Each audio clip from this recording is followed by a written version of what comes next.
My new vlog. તો આજે આપણે ગયા હતા ટેન્કર ભરવા માટે અને ટેન્કર ભરવા ગયા અને પછી ત્યાં મંદિર નીચે બેઠા હતા.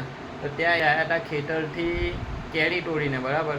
તો જયેન્દ્રભાઈને કીધું, મેં કીધું અમને તો કેરી ખવડાવો. તો જયેન્દ્રભાઈ કીધું કે કંઈ વાંધો નહીં ભાઈ, ખવડાવી દઈએ કેરી.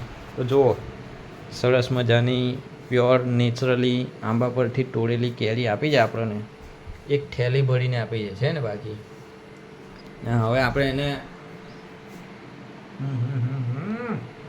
બહુ મસ્ત લાગ્યું છે બાકી.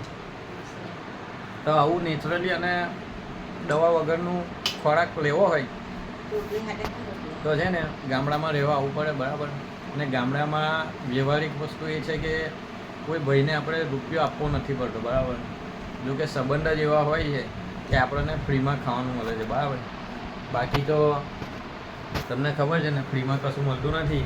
આ કેરીનો રસ પીને એવું લાગે છે કે આવો રસ તો સિટીમાં 500 રૂપિયા કિલો કેરી લઈએ ને એમાંય નહીં મળતો.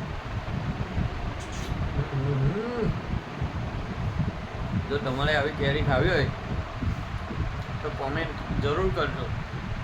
અને નજીકના એરિયાના હશો તમે તો તમને મેં મેસેજ કરીશ અને પછી તમને પણ કેરી ખાવાનો મોકો આપીશ, બરાબર.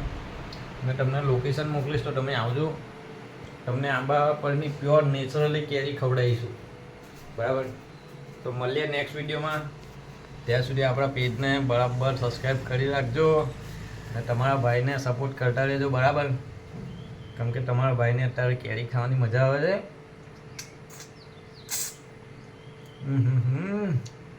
તમારે પણ કેરી ખાવી હોય તો તમારા ભાઈને સબસ્ક્રાઈબ કરી દેજો અને મેસેજ કરજો, બરાબર.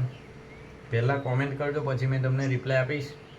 પછી આપણે આગળની વાત કરીશું. બાકી ગામડું એ ગામડું છે. ગામડાના જીવન જેવું કોઈ જીવન છે નહીં, બરાબર. તો મળીએ નેક્સ્ટ વિડીયોમાં. હર હર મહાદેવ. કેરી લવર.